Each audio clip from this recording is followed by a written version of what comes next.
Welcome to Dash Talks Live. I'm Mark Stern, founder of custom box agency dash-and-cardex.com, and someone who believes great businesses aren't built by accident. They're built by design.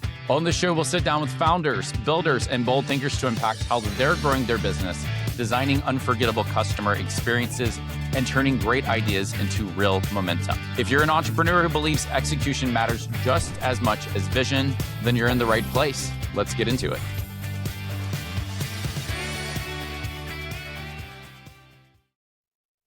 Hey everyone, Mark Stern here with another episode of Dash Talks Live. I am here with the one and only Chris Davisson. Chris, it is so good seeing you. Mark, always good to see you, buddy. Thanks for having me on today. I appreciate it. We're thrilled to have you as well. And so before we get so much with Dash Talks, this is meant to be fast, 20, 30 minutes. And then we'll get into the customer lifecycle, which we love to spotlight. But before we go too deep into this, for our listeners, can you introduce yourself and just tell us a little bit about you? Yeah. First off, once again, I want to say thanks. I appreciate the opportunity to be on here.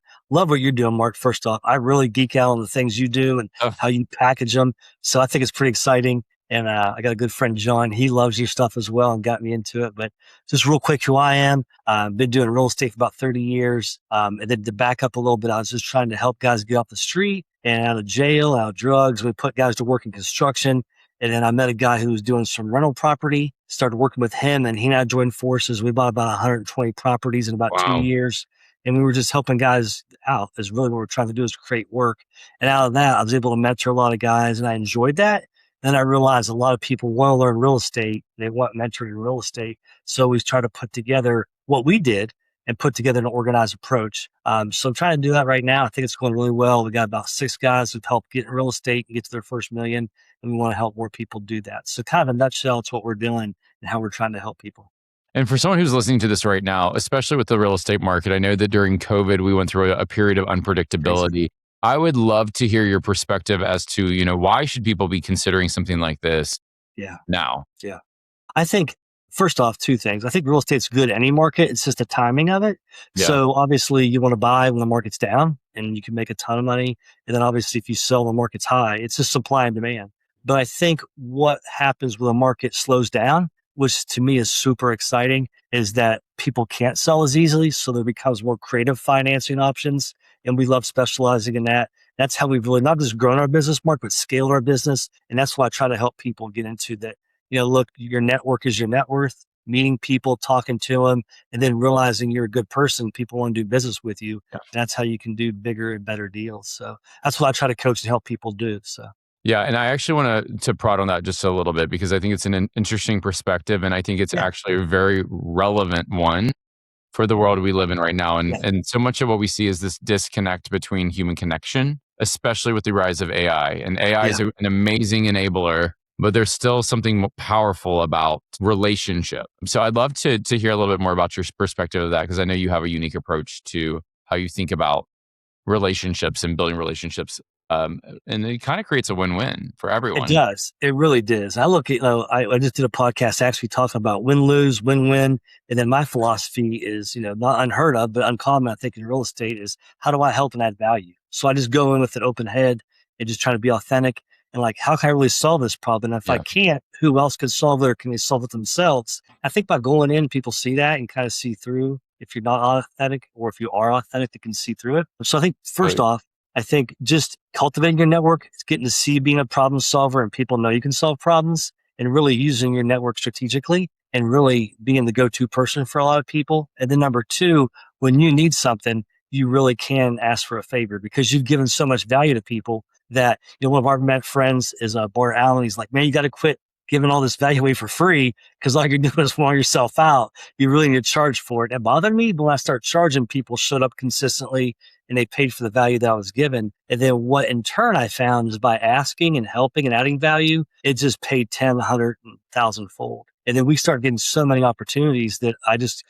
because we reaped, because we sowed, we were able to reap. And I think a lot of people look at real estate as transactional. How can I get the best deal? How can I just reap? But you have to sow first. I really believe that. And once you do that, that's when things can start compounding for you. So there's so many lessons that are baked into this. And one of the biggest ones for me is, there's many different angles I could take this, but when you're an entrepreneur, it's so easy for people to say, no, this is the way to be an entrepreneur. This is the formula. This is the blueprint to follow. Yeah. And there's so much that happens in between, and it's just not that black and white. And so what I see is in entrepreneurship, the sea of people that are just mimicking each other, and they're approaching it the same way, and they're teaching what someone else taught them. And you went by and said, wait a second. There's elements of this that don't resonate with me. How I approach business doesn't make sense for me. And you figured out a methodology that felt more authentic, more genuine, more own brand for you. And it may be your own approach and your own methodology. But I think that there's a lesson here that I think is really, really important, which is there's no one perfect blueprint that will fit everyone in the game. And sometimes, and I even think about starting Custom Box Agency, I had no blueprint. I had no one to compare what it is that we did to anyone. And so we're pioneering and we're testing things out, and we're coming up with our own hypotheses based on what is working for us. And it's kind of cool because it's building this new blueprint, but there's a way of thinking about, business that how many people never get off the ground because they don't listen to their gut or their heart. And instead, what they're doing is just mimicking what other people are telling them is the right way to do things, even if energetically it does not feel right. So it's kind of refreshing to hear how you're thinking about business as well. And so I just wanted to share that with you as like a huge observation. I appreciate that, Mark. It's good, buddy. Yeah. And then the other thing that's interesting, which is such a conversation, you said you just did a session that's about win-win and lose-lose. Yeah. And it's been interesting. Like I've thought a lot about this concept of win-win and lose-lose in this game as well. And where I've landed with it is like what you want is a win-win. When my client wins, I get to win too. When my client gets to grow and scale, the opportunity for me to grow and scale too is there as well. And someone who's an agency, I hear people say all the time, you don't want to be in an agency. No, I actually love client service in an agency. What you forget is the heart of client service, like client service 101 is when you help your clients win, you get to win too. So your priority should be helping them win. And I'm not a believer that you can give away too much information. I mean, I've said this before. I would give away the blueprint to my business. If you want to rebuild what I built, go for it. But there's so much nuance. And at the end of the day, you're not me and I'm not you. So how I would approach it is not going to be the same. But if you want the support, the advice, the advisory, all the things, the lessons learned and the hardships along the way, we can be such a massive time accelerator because of our expertise. And so you can look at all the things we put out there. At the end of the day, a lot of people aren't going to take the actions necessary because it's a lot of work to stand up a product or a business. It is. I think you hit on some things. And I just think that, like you said, giving massive value away to people, like giving a massive amount of help. I think people, two things. One is they'll run with it and they'll take off with it. It's great, but you become a go-to person for us. If you're giving so much value away to people, I mean, a good person can't take advantage. I just had a conversation with a lawn mowing guy today. If he gave me a year's worth of lawn mowing for free and I didn't pay him, that would just be wrong. I'd feel wrong if I'm a good person. If he's giving me so much value, I want to help him. I want him to be successful. I just think that people naturally, good people want to help you in return. That's who you want to hang around with anyway. You don't want to hang around with people who are just sucking value out of you. So. Totally. And this is like this is the theory that I have. And like, I'm okay. You'll want win-win. You know what? The reality is I'm actually okay with a lose-lose situation because like when you lose, I lose too. And that's okay because there's lessons learned from a lose-lose. What I don't want is a win-lose relationship, which is when you win, I lose, or when I win, you lose.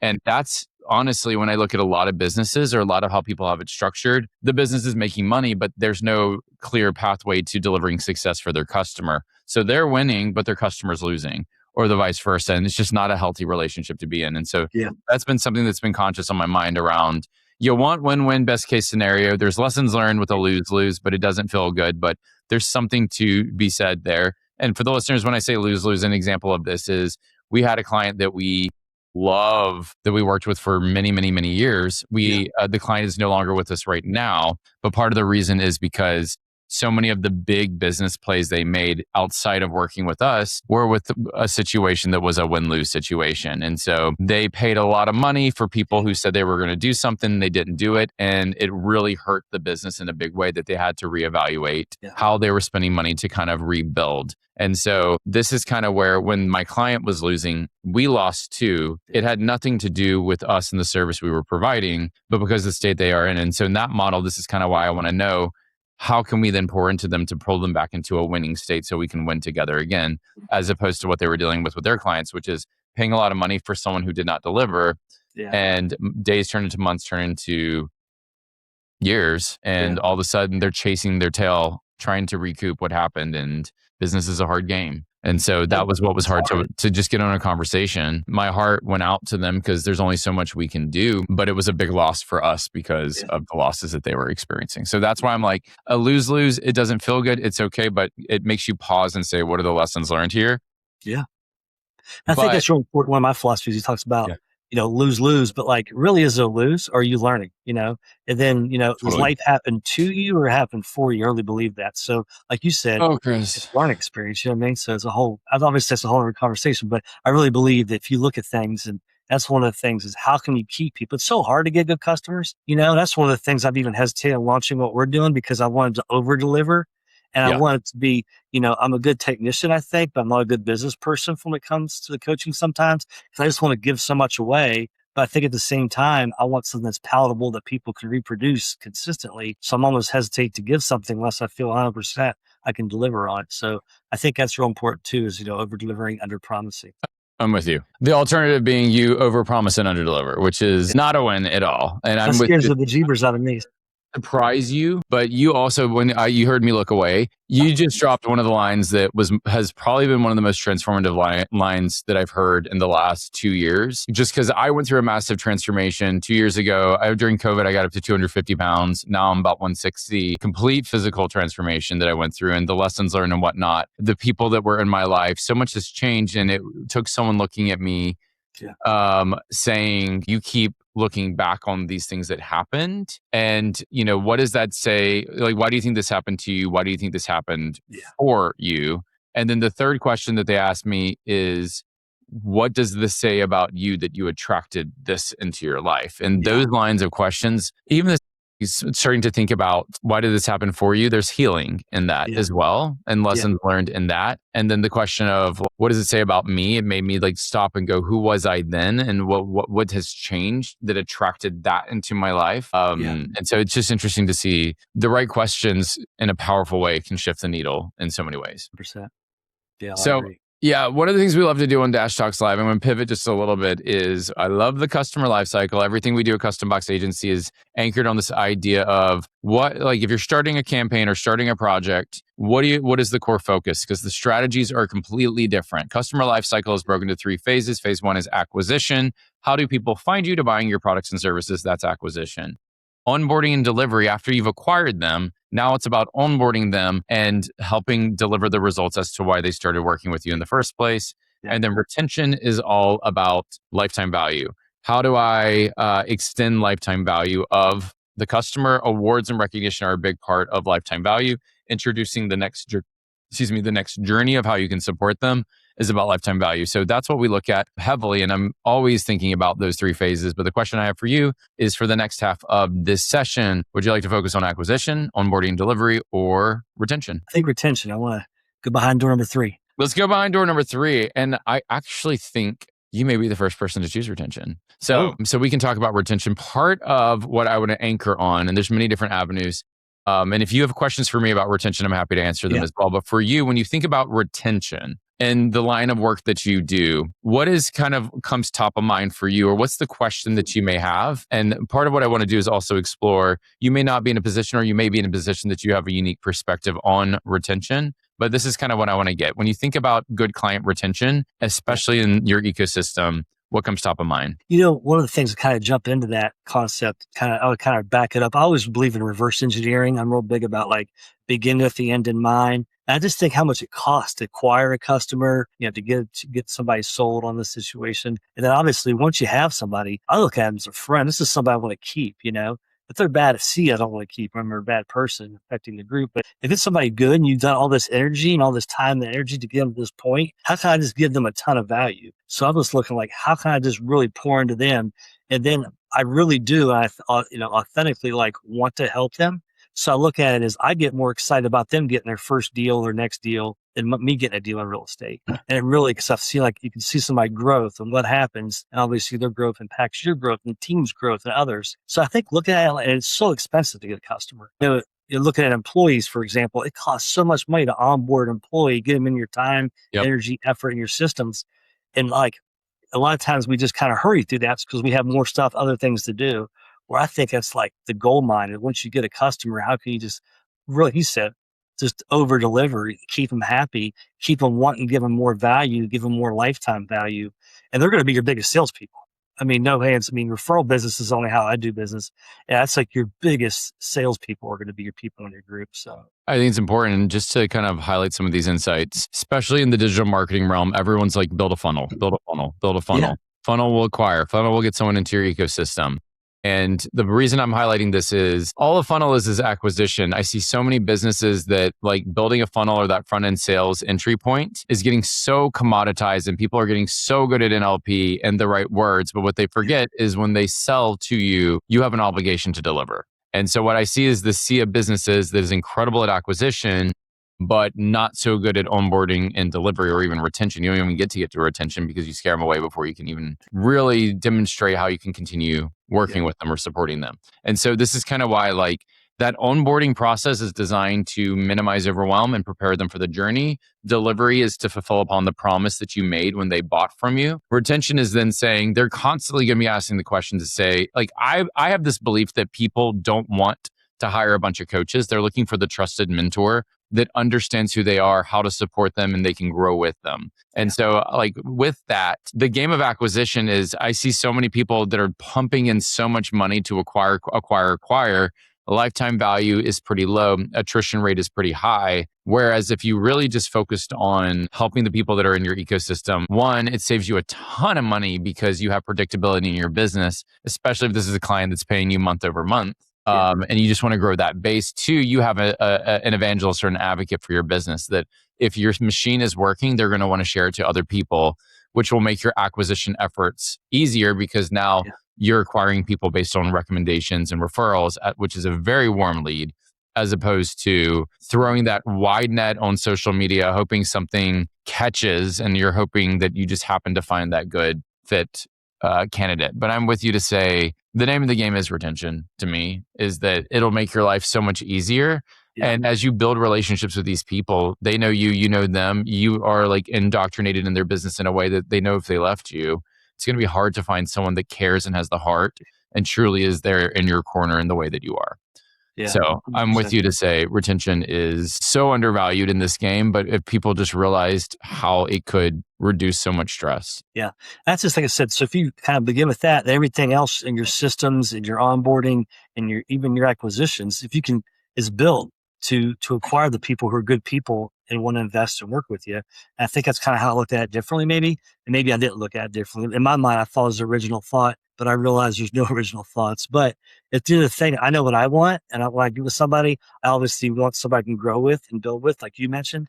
And it's just not a transaction where I give them a check and then they just give me some modules or they give me some templates and that's it. I want somebody who has some experience in the trenches that can help me.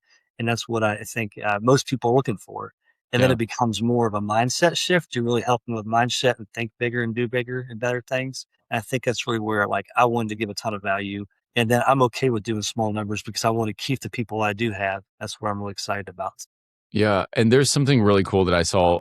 One of our, we had a client in the dental space. And one of the things that she did was she started only with her highest tier offer. Is that she just had and I think hers was like a 50K offer, but there was only 50 spots, and somewhere between 20 and 50 spots. And as she built that out, she did a reverse value ladder, meaning that's all she focused on, growing that, pouring into these people, loving on these people. But then when that started to really get systematized and structured in a way, she then relaunched a second tier program that wasn't as like it wasn't as much hand holding.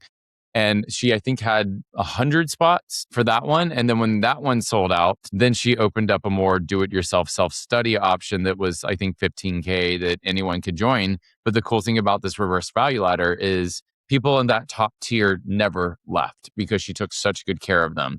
People in that middle tier are just sitting on the edge of their seat, waiting for someone in the top tier to leave. Yeah. And so now they have this pond of people that are like, please put me in there. And then people in the bottom tier are just hoping to get in the middle tier to eventually grow into the top tier. So this reverse value ladder and part of why this worked is because her program was exceptional. She understood her avatar and she had systems that delivered results. And so these people had no reason to say, so instantly before the year even starts because of this model, I mean, she's already a multi 7-figure business and she's not even done anything, like, because she's kept people so engaged and so loyal. And so that's kind of where the power of retention is. And then for you, what's really interesting is, like, especially if one of your goals is, I have this coaching community and my goal is to get you to like a $1 million portfolio. Is that correct? Yeah. Yep.